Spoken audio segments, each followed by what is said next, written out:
Rasulullah sallallahu alaihi wasallam mengatakan at-tuhuru syatrul iman.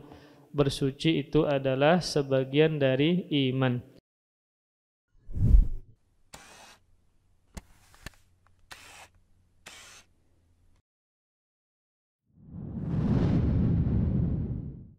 May yahdihillahu fala mudilla lahu wa may yudlil fala hadiya lahu. Wa asyhadu an la ilaha illallah wahdahu la syarika lahu wa asyhadu anna Muhammadan abduhu wa rasuluhu la nabiyya ba'dah.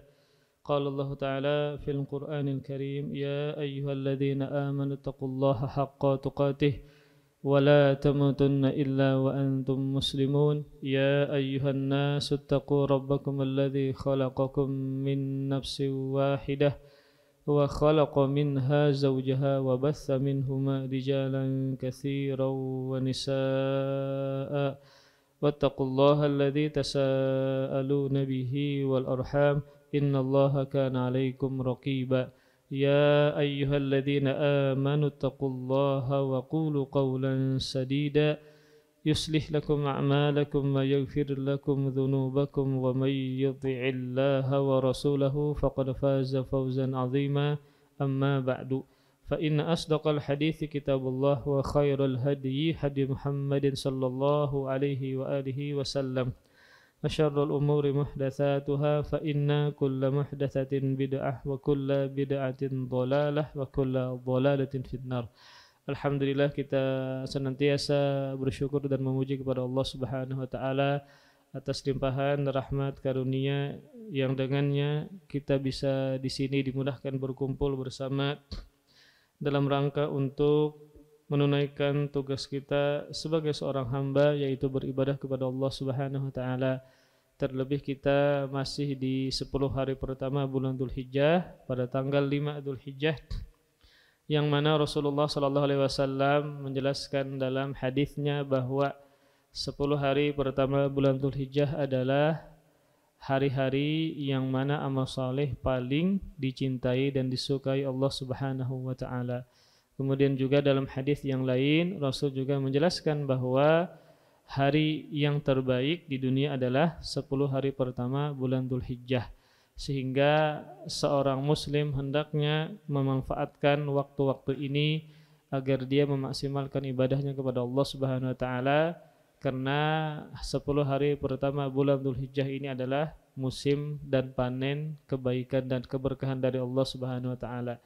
Sebagaimana kita dulunya pas Ramadan, ya terlebih 10 terakhir bulan Ramadan, maka kita sangat giat beribadah kepada Allah Subhanahu wa taala. Maka seharusnya hari-hari ini juga demikian, ya. Senantiasa kita giat dan memperbanyak amal soleh kita kepada Allah Subhanahu wa taala. Jangan sampai dijadikan sama seperti hari-hari yang lain.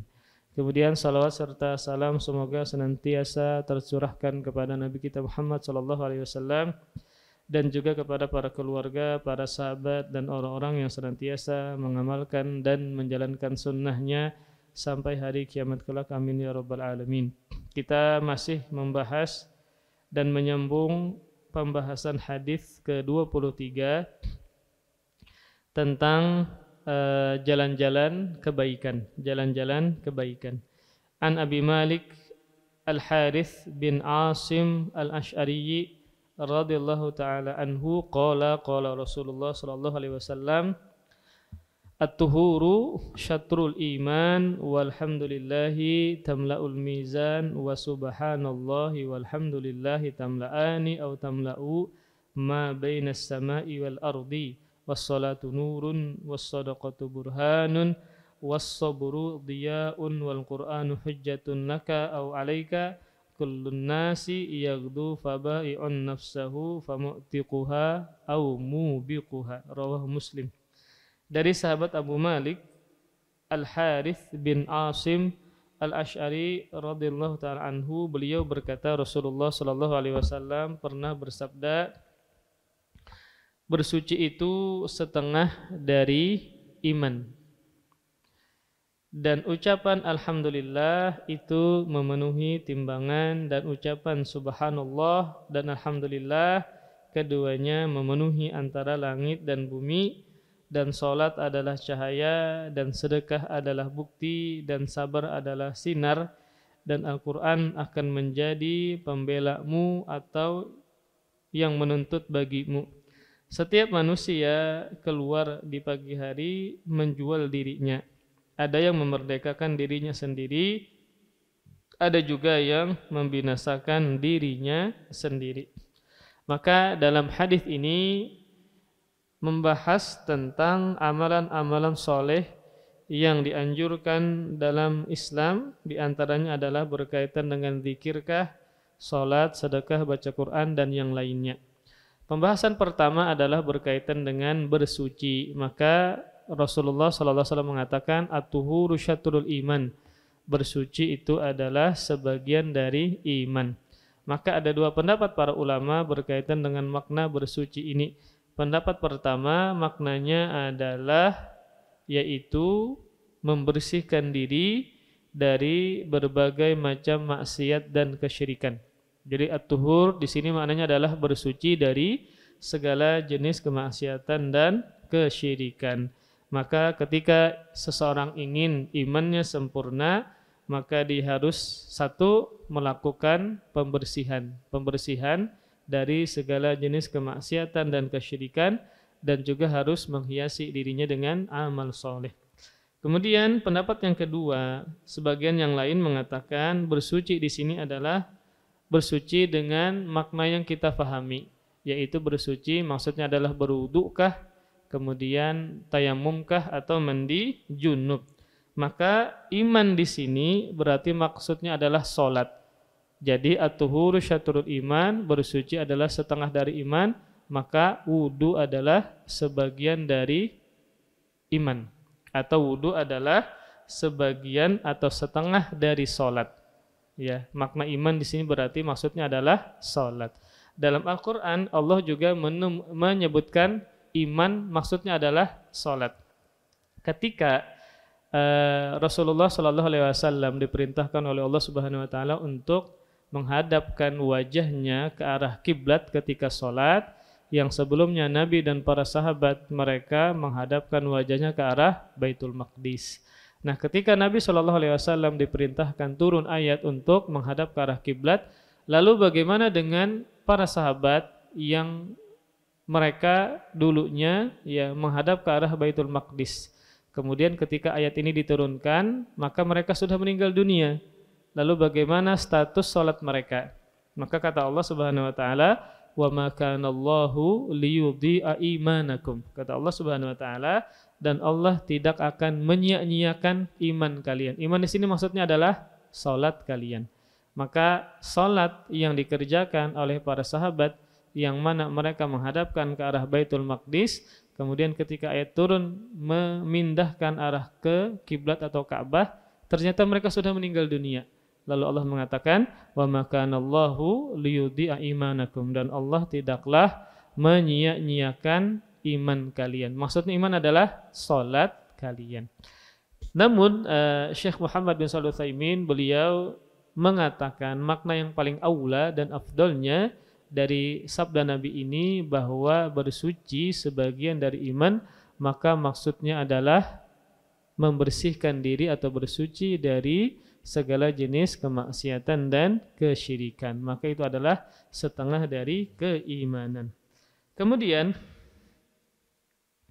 amal soleh yang kedua dalam hadis ini adalah walhamdulillah tamlaul mizan, dan kalimat pujian alhamdulillah, segala puji bagi Allah, itu adalah memenuhi timbangan. Dan ini dalil bahwasanya isbatnya adanya validnya timbangan pada hari kiamat, dan dia memiliki kafatan, dua daun yang menimbang, ya, dua timbangan yang menimbang.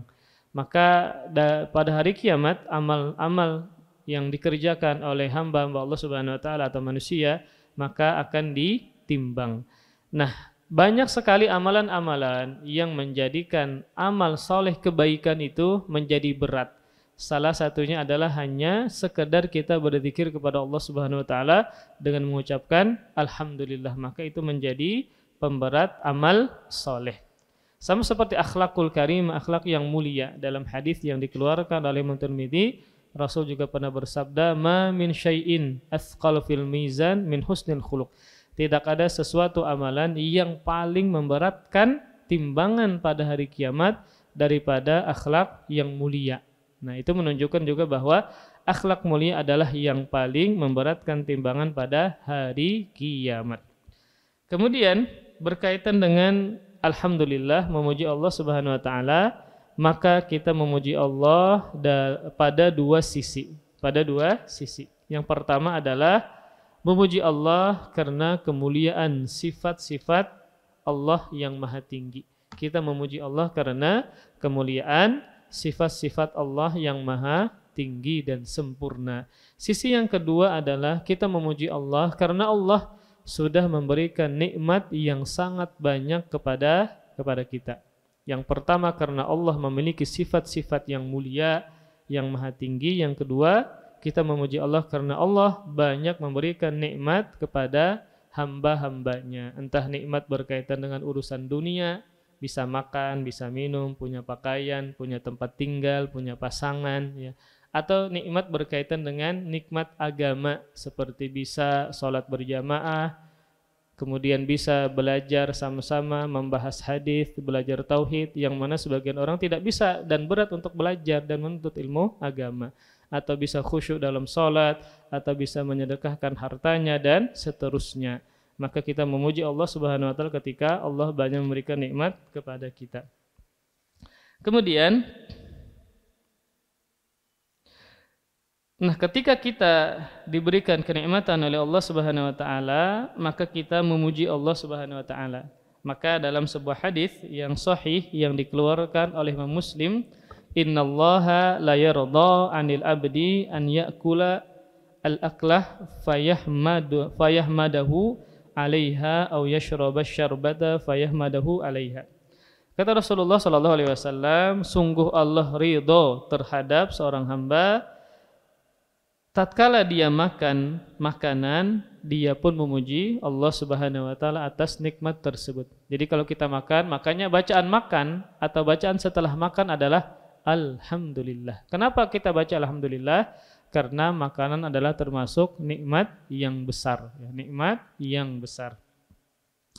Dan tatkala dia minum minuman, dia pun memuji Allah Subhanahu wa taala atas nikmat tersebut. Ya, jadi dengan banyak-banyak memuji Allah atas nikmat yang Allah telah berikan kepada kita, niscaya Allah ridha terhadap kita. Kemudian para ikhwas sekalian, berkaitan dengan bersyukur terhadap nikmat Allah Subhanahu wa taala, maka di dalam Al-Qur'anul Karim, ya, Allah memuji Nabi Nuh, ya, dengan mengatakan dalam firman-Nya, innahu kana abdan syakura. Di surah Al-Isra ayat 3, firman Allah Subhanahu wa taala, sesungguhnya dia Nuh adalah hamba yang pandai bersyukur kepada Allah Subhanahu wa taala. Dan ini adalah pangkat atau derajat, ya, yang tinggi ketika Allah menyebutkan seseorang dengan sebutan abdan syakura, hamba yang pandai bersyukur kepada Allah Subhanahu wa taala. Dan gelar ini juga atau pangkat ini juga yang didapatkan oleh Nabi kita Muhammad sallallahu alaihi wasallam.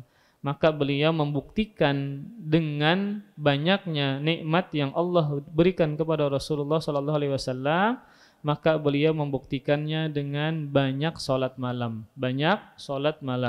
Makanya ketika Nabi sholat malam itu berdirinya lama sehingga kaki beliau bengkak. Maka Aisyah mengatakan, bukankah engkau yang sudah diampuni yang telah lalu dan akan datang? Kemudian Nabi menjawab, bukankah aku adalah hamba yang pandai bersyukur?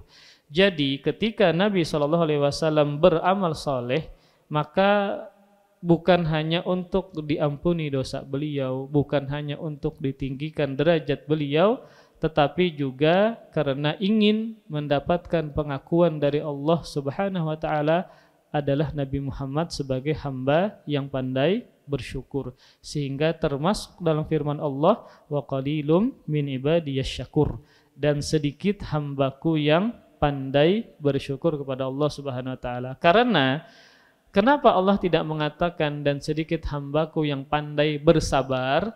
Karena kalau orang dapat musibah orang itu cenderung bisa bersabar. Tetapi kalau dia dapat nikmat, maka dia cenderung untuk kufur dan tidak bersyukur.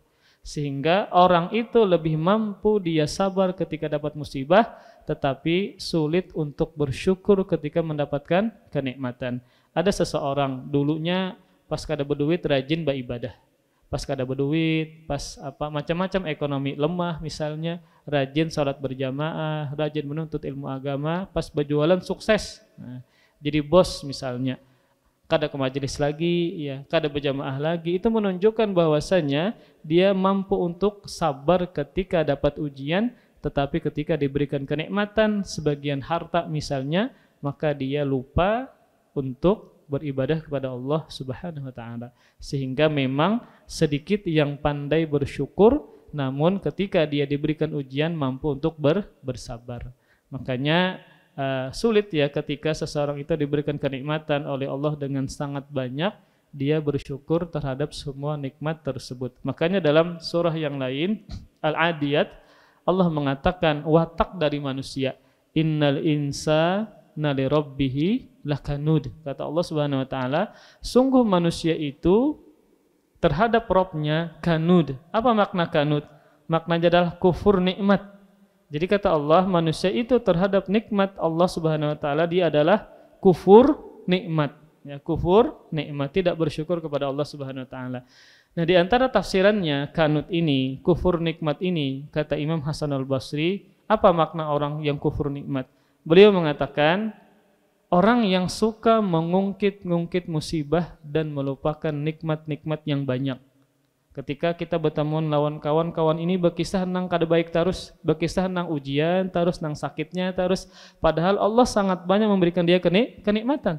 Tetapi yang dia ungkit, yang dia sebut adalah musibah-musibah terus. Padahal kalau kita banding-bandingkan, musibah jauh lebih sedikit daripada nikmat yang sangat banyak Allah berikan.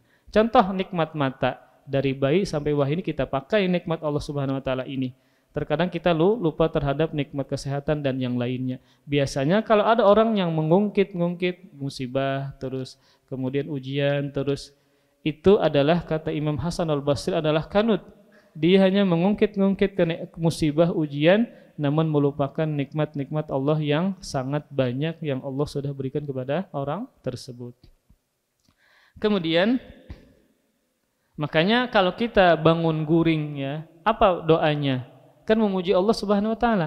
Alhamdulillahilladzi ahyana ba'dama amatana wa ilaihin nusyur. Segala puji bagi Allah Subhanahu wa taala yang menghidupkan kita setelah Allah mematikan kita dalam tidur. Jadi tidur itu disebut dengan akhul maut, saudaranya kematian. Karena kalau kita guring kita kadang merasa sama seperti orang yang sudah meninggal dunia, tapi hanya sebentar ya, ada jangkanya. Kemudian dia bangun kembali. Maka ketika kita bangun kembali dari tidur tadi, maka kita memuji Allah Subhanahu wa taala. Kemudian kita mengatakan wa ilaihin nusyur, dan kepada Allah lah kita dibangkitkan. Kemudian amalan yang selanjutnya adalah berzikir kepada Allah Subhanahu wa taala yang lain, yaitu mengucapkan subhanallah. Nah, maka ini adalah termasuk tadi ulun sebutkan di awal, kita berada di tanggal 5 Dzulhijjah ya. Masuk 10 hari pertama bulan Dzulhijjah. Kalau malam yang paling afdol dari sekian 300 malam, 360 malam dalam setahun, maka malam yang paling afdol adalah 10 malam terakhir bulan Ramadan. Tapi kalau siang yang paling afdol dari jumlah 360 tahun dalam setahun, itu adalah 10 hari pertama bulan Dzulhijjah. Maka orang yang ketika memasuki 10 terakhir malam Ramadan, dia iktikaf, baca Quran, ya, berzikir, sangat banyak ibadah yang dia lakukan. Seharusnya itu dia juga lakukan ketika masuk di 10 hari pertama bulan Dzulhijjah. Entah dengan berpuasa sunnah, baca Quran, berzikir. Nah, maka ibadah-ibadah yang wajib yang kita kerjakan di 10 pertama bulan Dzulhijjah itu lebih afdal daripada ibadah wajib yang dikerjakan selainnya. Kemudian ibadah sunnah yang dikerjakan pada ya pada 10 hari pertama bulan Dzulhijjah itu lebih utama daripada amalan sunnah yang dikerjakan di selainnya. Maka jangan sampai kita merasa seperti hari-hari biasanya, maka harus ada peningkatan amal soleh ketika sudah memasuki 10 hari pertama bulan Dzulhijjah. Ini adalah hari-hari keberkahan, musim ketaatan, musim kemuliaan, ya sebagaimana bulan Ramadan. Maka kalimat subhanallah, maha suci Allah Subhanahu wa taala, maka ucapan tersebut ya dan alhamdulillah memenuhi timbangan, dan subhanallah dan alhamdulillah kedua-duanya atau dia memenuhi apa yang ada di antara langit dan bumi. Maka ini menunjukkan hinanya bumi di sisi Allah hinanya dunia di sisi Allah Subhanahu wa taala. Maka cukup dengan mengucapkan kalimat alhamdulillah atau subhanallah, maka pahalanya memenuhi langit dan bumi. Kemudian memuji Allah Subhanahu wa taala itu dari apa? Dari sifat-sifat yang tidak pantas bagi Allah. Mensucikan Allah dari sifat-sifat yang buruk, yang memiliki kekurangan, maka harus disucikan dari Allah Subhanahu wa taala. Seperti Allah tidak memiliki anak, ya, tidak memiliki pasangan, karena kalau seseorang itu memiliki anak dan pasangan, pasti dia akan membutuhkan anak dan pasangan tersebut. Maka Allah tidak membutuhkan kepada makhluknya. Kemudian juga Allah tidaklah makan, sebagaimana firman Allah Subhanahu wa taala, wa yut'im wa la yut'am. Dialah Allah yang memberi makanan dan tidak diberi makanan. Maka kita menafikan sifat-sifat yang tidak pantas terhadap Allah Subhanahu wa taala. Kemudian kita juga mensucikan Allah Subhanahu wa taala dengan mensucikan kesempurnaan Allah Subhanahu wa taala dari segala kekurangan seperti tidur, mengantuk, lupa dan seterusnya. Kemudian juga yang ketiga, kita mensucikan Allah dengan tidak menyamakan Allah dengan makhluk. Tidak menyamakan Allah dengan makhluk. Maka sifat Allah sangat sempurna, berbeda dengan sifat makhluk. Contoh, melihat. Kita melihat, Allah juga melihat. Sama-sama melihat, namun tentu hakikatnya berbeda. Bagaimana melihat kita dengan melihat Allah. Kemudian juga melihatnya Allah maha sempurna.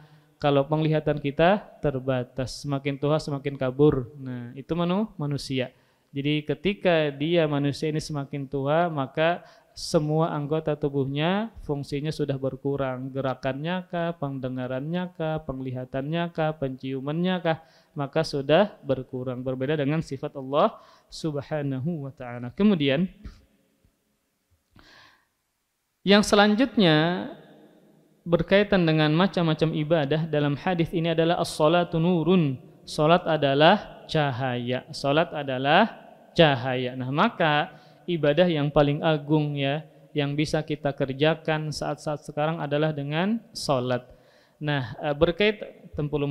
Berkaitan dengan 10 hari pertama bulan Dzulhijjah. Kenapa 10 hari pertama bulan Dzulhijjah ini sangat istimewa? Sampai-sampai Nabi mengatakan beramal soleh pada hari-hari itu lebih Allah cintai. Kemudian dia juga adalah hari-hari yang paling afdal di dunia di sisi Allah Subhanahu wa taala. Kata Ibnu Hajar Al-Asqalani menyebutkan dalam kitabnya Fathul Bari Syarah Sahih Bukhari, karena pada 10 hari pertama bulan Dzulhijjah itu terkumpul pokok-pokok ibadah yang tidak terkumpul pada bulan yang lain. Apa pokok-pokok ibadah? Salat, kemudian puasa, kemudian sedekah, kemudian haji. Ada 4 pokok-pokok ibadah yang ini terkumpul pada 10 hari pertama bulan Dzulhijjah atau pada bulan Dzulhijjah. Yang pertama adalah salat, kita salat. Kemudian yang kedua adalah berpuasa, puasa sunnah, terlebih nanti tanggal 9 Dzulhijjah puasa Arafah. Kemudian sedekah seperti berkurban dan yang lainnya. Yang keempat adalah haji. Haji ini puncaknya kapan? Pada tanggal 9 Dzulhijjah ketika jamaah haji wukuf di Arafah, dan ini tidak didapatkan pada bulan yang lain. Sehingga 10 hari pertama bulan Dzulhijjah ini sangat istimewa karena terkumpul padanya pokok-pokok ibadah. Kalau salat kan semua bulan kita mengerjakan salat. Kemudian kalau puasa kita setiap bulan mengerjakan puasa sunnah. Kemudian kalau sedekah tiap bulan kita bisa sedekah. Tapi haji, haji ini tidak sembarangan. Ada hari-hari tertentu. Kalau bulannya kan bulan Syawal, Dzulqa'dah, Dzulhijjah. Namun puncaknya atau sebagian dari ritual ibadah haji yang paling besar itu letaknya pada bulan Dzulhijjah. Yang rukunnya, yang paling puncaknya adalah sebagaimana Nabi katakan al-hajju Arafah, haji itu adalah wukuf di Arafah pada tanggal 9 Dzulhijjah. Sehingga menjadi istimewa 10 hari pertama pada bulan Dzulhijjah. Kemudian Nabi mengatakan salat itu adalah cahaya. Maka dua makna. Yang pertama adalah cahaya yang sebenarnya. Jadi terang ya. Syekh Muhammad bin Shalih Al-Utsaimin menyebutkan di kuburnya terang ya. Kemudian di padang mahsyarnya terang ya. Kemudian beliau menyebutkan beberapa fase pada hari kiamat, semuanya ketika dia salat ya ikhlas sesuai dengan tuntunan Nabi, maka dia akan mendapatkan cahaya. Kata beliau, baik salat wajib atau salat sunnah, maka dia mendapatkan cahaya pada hatinya, kemudian cahaya pada wajahnya, cahaya di dalam kuburnya, cahaya ketika di padang mahsyar. Karena hadis di sini mengatakan kalimatnya mutlak, tidak terikat dengan cahaya apapun, sehingga maknanya entah cahaya pada wajahnya, cahaya pada hatinya, di dalam kuburnya, di padang mahsyar dan seterusnya. Ya, berbeda dengan orang-orang yang tidak sholat, ya, maka dia sebagaimana firman Allah Subhanahu Wa Taala berkaitan dengan pertanyaan Allah kepada yang masuk ke dalam neraka. Ma salakakum fi saqar? Qalu lam nakum minal musallin. Apa yang menyebabkan kalian masuk ke dalam neraka Saqar? Maka mereka menjawab, dulunya kami tidak sholat. Nah, maka tidak sholat menyebabkan dia masuk ke dalam nerakanya Allah Subhanahu Wa Taala. Kemudian, jadi makna yang pertama, sholat adalah cahaya. Memang hakiki secara nyata, ya terang, ya, di kuburnya terang, ya kemudian di padang mahsyarnya juga terang. Kemudian makna yang kedua, cahaya di sini maksudnya adalah petunjuk. Nah, cahaya di sini maksudnya adalah petunjuk dan hidayah. Apa hidayahnya, petunjuknya? Ketika dia salat, innas salata tanha anil fahsya'i wal munkar. Sungguh salat itu mencegah dari perbuatan keji dan mungkar. Nah, makanya ketika ada orang nang kawan pian bepada hendak bertaubat ya, hendak ampih mabukan misalnya, ampih bepacaran, maka kadusah gin panjang-panjang pian menasihati inya. Cukup pian katakan jaga salat. Nah, jaga apa? Jaga salat. Ada keluarga pian ini nakal pada berpacaran, terus bermabukan, terus kita hendak menasihati kadang bingung kepanjangan. Maka kalau sagin panjang-panjang, pian cukup katakan lawan inya jaga salat. Jaga apa? Salat. Kenapa? Karena salat adalah petunjuk. Orang yang benar-benar salatnya, dia salatnya ikhlas sesuai dengan caranya bagaimana Nabi salat, maka inna salata tanha anil fahsya'i wal munkar. Sungguh salat itu mencegah dari perbuatan keji dan mungkar. Kadang kita bingung menasihati anak kita kadang mengaruan, misalnya sepupu kita atau kawan kita kadang mengaruan, bingung kita menasihati. Kalau sepanjang-panjang gin, pian sebutkan tentang keutamaan sholat, kewajiban sholat ya. Kalau sagin dulu misalnya sholat sunnah yang wajib gin dulu inya kerjakan. Ketika dia sudah terikat dengan sholat wajib, inya nanti menambah aja ya. Karena sholat adalah petunjuk. Maka kerjakan sholat. Kemudian setelah itu Rasul juga menyebutkan amalan yang lainnya, itu sedekah. Rasul mengatakan was-shadaqatu burhan. Dan sedekah itu adalah bukti. Bukti apa? Bukti keimanan kita kepada Allah Subhanahu Wa Taala. Kita mengeluarkan harta yang mana harta ini adalah sangat kita cintai. Nah, maka seseorang dengan hartanya dia diuji. Apakah benar imannya kepada Allah Subhanahu Wa Taala?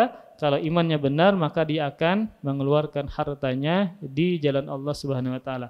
Entah sedekah wajib seperti zakat, ya, atau ibadah atau sedekah sunnah seperti akikahkah, kemudian berkurbankah ya, atau sedekah-sedekah sunnah yang lainnya. Maka itu adalah bukti keimanan dia kepada Allah.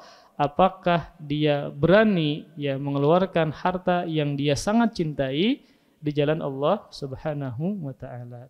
Kemudian yang berikutnya juga Nabi menyebutkan amal soleh yang lain. Was-sabru diyaun, dan sabar adalah sinar. Ya, jadi antara nurun dengan diyaun itu berbeda.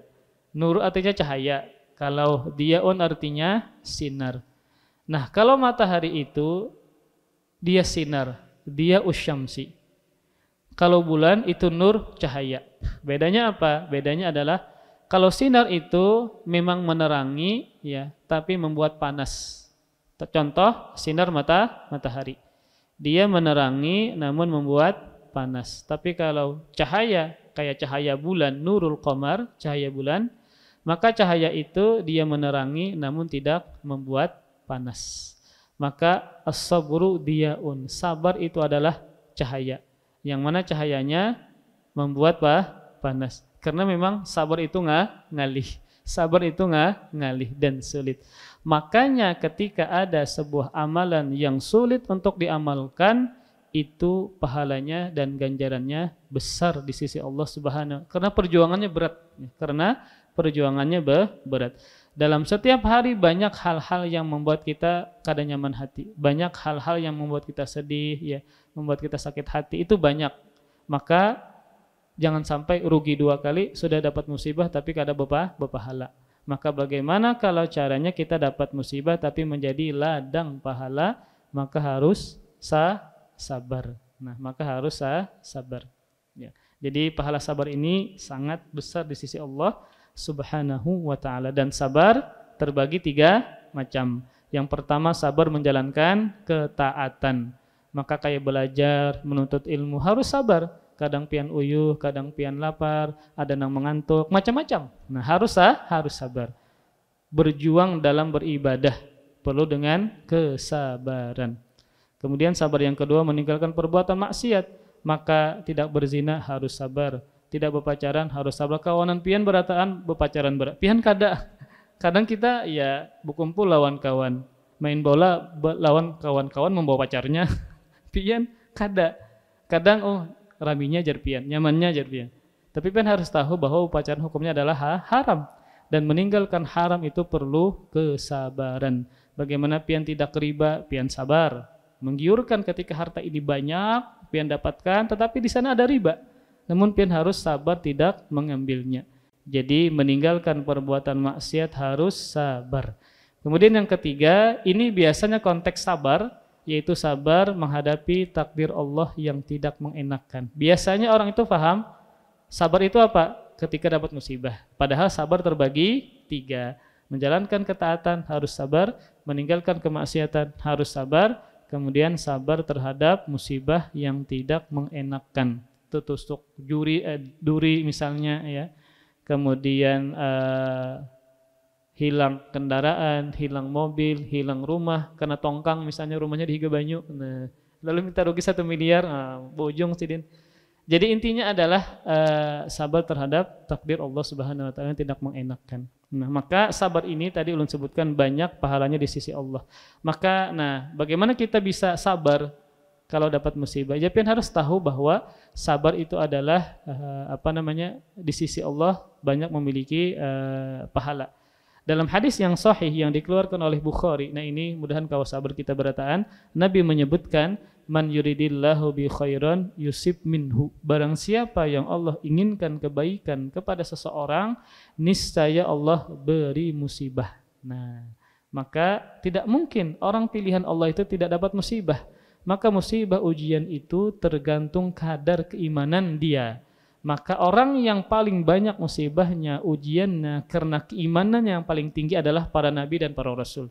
Makanya Nabi mengatakan asyaddun nasi balaan al-anbiya. Manusia yang paling besar balanya adalah para nabi. Tsummal amsal fal amsal. Kemudian yang semisalnya. Setelahnya adalah para sahabat, kemudian orang-orang yang imannya kuat, maka pasti besar musibahnya di sisi Allah Subhanahu wa taala. Kemudian yang berikutnya sabda Rasulullah sallallahu alaihi wasallam berkaitan dengan Al-Qur'an. Wal Qur'an hujjatun lak au alaika. Al-Qur'an itu hujjah yang akan membelamu ataukah hujjah yang akan melawanmu. Maksudnya adalah bagaimana sikap kita terhadap Al-Qur'an. Apakah Al-Qur'an nantinya akan membela kita ataukah malah melawan kita? Konteksnya tentu pada hari kiamat. Nah, Kalau kita ingin dibela oleh Al-Quran, maka tidak ada cara lain kecuali dengan mengamalkan isi Al-Quran. Maka dia akan membela kita. Contoh pembelaannya adalah sabda Rasulullah sallallahu alaihi wasallam dalam hadis yang sahih yang dikeluarkan oleh Imam Muslim, "Iqra'ul Qur'an fa innahu ya'ti yaumal qiyamah syafi'an li ashabih." Bacalah Al-Quran, dalam kurung amalkanlah Al-Quran, sesungguhnya dia nanti akan datang pada hari kiamat memberikan syafaat kepada yang mengamalkannya. Ini contoh pembelaan Al-Quran. Ketika kita baca, kita amalkan, dia pada hari kiamat memberikan syafaat kepada kita yang membaca dan mengamalkan. Dan jangan sampai Al-Quran itu terhenti pada dibaca saja. Al-Quran Allah turunkan bukan untuk dibaca tapi diamalkan. Tapi apa? Diamalkan. Jangan sampai Al-Quran itu mentoknya hanya dibaca dan dihafal, tapi tidak diamalkan. Kalau kita ingin dibela Al-Quran menjadi syafaat kita pada hari kiamat, maka harus diamalkan. Nah, maka ketika dia mengamalkan, akan dibela oleh Al-Quran. Tetapi kalau dia tidak mengamalkan, perintah di Al-Quran dia tinggalkan, maka malah Al-Quran akan melawan kita, ya, membuat kita nanti celaka pada hari kiamat. Kemudian, di akhir hadis Nabi mengatakan, kullun nas yagdu fabai'un nafsahu famu'tiquha au mubiquha. Setiap manusia keluar di pagi hari untuk menjual dirinya. Ini ungkapannya, bukan makna sebenarnya menjual dirinya itu maksudnya apa, bukan. Tetapi ini adalah sebuah ungkapan. Setiap manusia keluar di pagi hari untuk menjual dirinya. Maksudnya adalah semua orang itu pasti akan beramal. Pasti akan beramal tergantung amal yang dia kerjakan. Amal baikkah, maka dia akan bahagia. Amal burukkah, maka dia akan binasa. Setiap manusia keluar di pagi hari untuk menjual dirinya. Ada yang memerdekakan dirinya tersebut, ada juga yang akan membinasakan dirinya sendiri. Maksudnya apa? Semua orang itu ketika dia hidup pasti dia beraktivitas, pasti dia beramal. Maka orang yang akan beruntung pasti dia beramal soleh.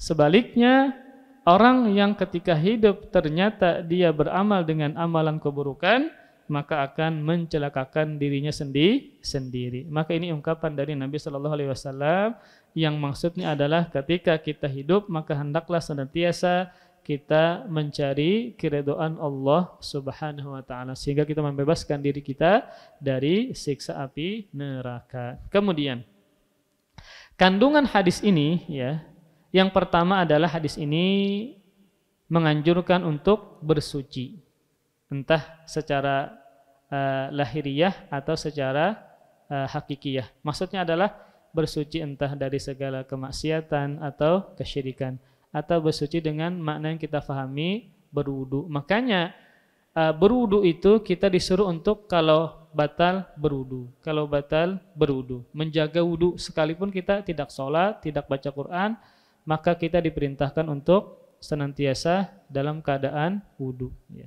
Dalam sebuah hadis Nabi mengatakan la yuhafidzu 'alal wudu illa mu'min atau kama qala sallallahu alaihi wasallam. Tidaklah menjaga wudu itu kecuali mukmin yang sejati, yang benar-benar seorang yang beriman. Jadi batal wudu lagi sekalipun dia tidak sholat dan baca Al-Quran, maka dia senantiasa menjaga wudunya. Dan menjelaskan kedudukannya dalam agama serta bahwa bersuci itu separuh dari keimanan. Kemudian kandungan yang kedua, anjuran untuk memuji Allah dan bertasbih kepada Allah Subhanahu wa taala. Terlebih ini 10 hari pertama bulan Dzulhijjah disunnahkan untuk bertakbir, bertahlil dan bertahmid. Bertakbir Allahu Akbar, bertahlil la ilaha illallah, bertahmid alhamdulillah, yang terkumpul dalam Allahu Akbar, la ilaha illallah, Allahu Akbar, walillahil hamd. Maka ini tidak dibaca pas dia menyembelih binatang aja kada, atau nanti pas setelah selesai sholat, nanti pas subuh 9 Dzulhijjah. Nah, ketika sudah di awal tanggal 1 Dzulhijjah itu disuruh untuk memperbanyak zikir tadi, tasbih, tahlil, takbir dan tahmid. maka pian kendaraan baca tadi Allahu Akbar, la ilaha illallah, Allahu Akbar, walillahil hamd. Kada usah menunggu menyembelihan kada. Ketika sudah masuk hari pertama maka disuruh untuk memperbanyak takbir, tahlil dan tahmid. Pian misalnya berkendaraan, menjaga toko, di kantor, sambil munjun misalnya, maka memperbanyak takbir, tahlil dan tahmid. Wadhkurullaha fi ayyamin ma'dudat. Apa maklumat ya? Wadhkurullaha fi ayyamin maklumat apa ma'dudat? Maklumat, ada maklumat, ada ma'dudat. Ayyamin ma'dudat, hari-hari yang tertentu. Nah, di antara tafsirannya adalah 10 hari pertama bulan Dzulhijjah, memperbanyak takbir, tahlil dan tahmid. Allahu Akbar, la ilaha illallah, Allahu Akbar, walillahil hamd. Yang mana ketika dia memuji Allah dan bertasbih, maka hal itu memenuhi timbangan pada hari kiamat.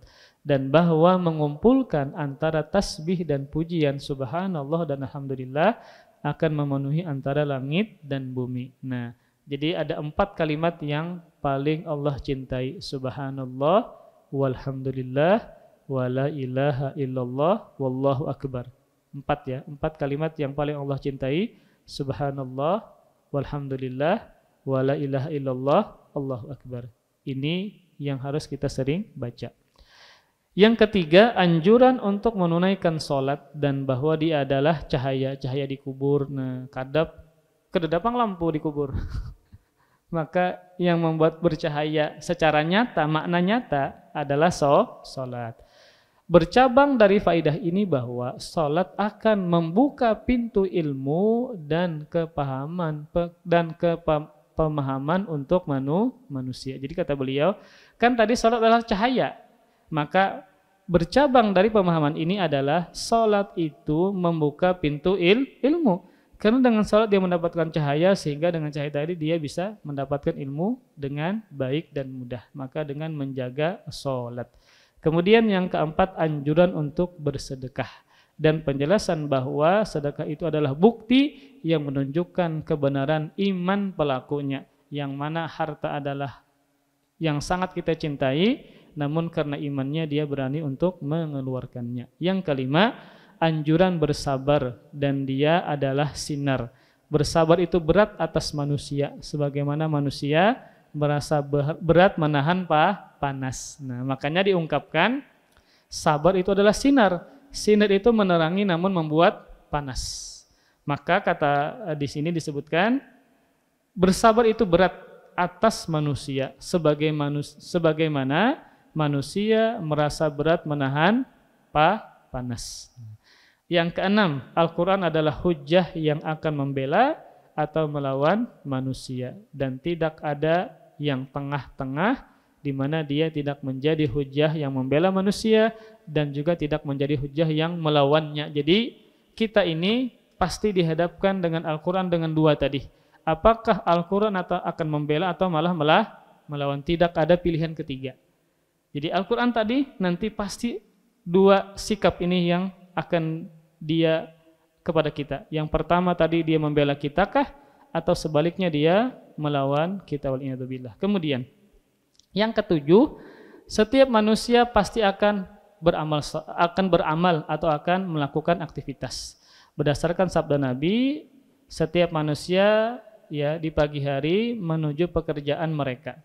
Kemudian maka setiap manusia pasti bekerja dan memiliki keinginan. Apakah pekerjaannya tidak pekerjaan baik, maka dia akan membebaskan dirinya, atau dia pekerjaannya buruk, amalnya buruk, maka dia akan membinasakan dirinya tersebut. Kemudian yang berikutnya, orang yang bekerja itu bisa jadi dia membebaskan dirinya, atau bisa jadi justru dia malah membinasakan dirinya sendiri. Jika dia bekerja dengan mentaati Allah Subhanahu wa taala dan menjauhi perbuatan maksiatnya. Sebaliknya, kalau seandainya dia tidak membebaskan dirinya, beramal yang buruk ya, maka dia membinasakan dirinya sendiri. Nah, kemudian yang terakhir, kebebasan yang hakiki ialah melaksanakan ketaatan kepada Allah Subhanahu wa taala. Makanya ketika kita 17 Agustus merayakan kemerdekaan Indonesia. Nah, maka merdeka dengan makna secara syar'i adalah yang mana dia senantiasa mentaati Allah Subhanahu wa taala dan tidak menjadi budak hawa nafsunya, tidak menjadi budak dari syaitan dan iblis dan seterusnya. Ketika dia bebas melakukan ketaatan kepada Allah Subhanahu wa taala, wallahu alam bissawab. Semoga Allah Subhanahu wa taala merahmati kita dan senantiasa memudahkan kita beramal soleh dan menerima amal soleh yang telah kita kerjakan. Amin ya rabbal alamin. Wassallallahu ala nabiyina Muhammadin wa ala alihi wa sahbihi wa baraka wa sallam. Subhanakallahumma bihamdika asyhadu an la ilaha illa anta astaghfiruka wa atubu ilaik. Wassalamualaikum warahmatullahi wabarakatuh. Terima kasih. Jazakumullahu khairan wa barakallahu fikum. Video ini dibuat atas partisipasi dari donasi Anda. Semoga menjadi amal jariah bagi Anda semuanya.